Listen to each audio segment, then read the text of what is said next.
I have a history of adverse childhood trauma, drug addiction. 13 years sober at this point, but I was a 20-year addict. And I've been some really low places in my life, right?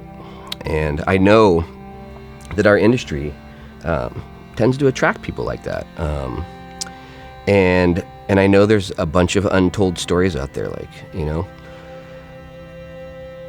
and if we don't ever engage people in the conversation, if we don't ever start asking questions, we may never know what someone has gone through, and then one day they're gone.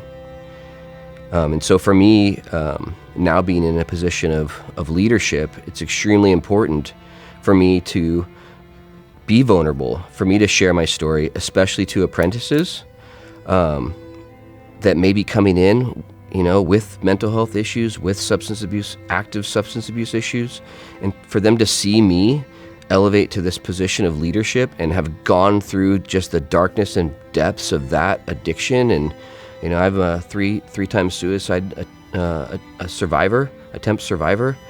And, so for them to see that and see success and a light on the other end, I believe that it's so powerful. And I really want others that have gone through those emotions, those situations, those experiences, and have come through on the other side to not be afraid to share their story, because it's so impactful to people that are going through it in the moment.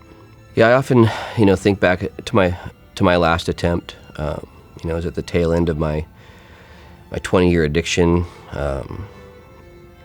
My marriage was falling apart. My job was falling apart because I couldn't show up anymore, and I found myself alone in a garage with the lights off with a gun in my hand. But if I would have had a resource like 988, if I would have had that information at my fingertips like my members have now, maybe I wouldn't have felt so alone.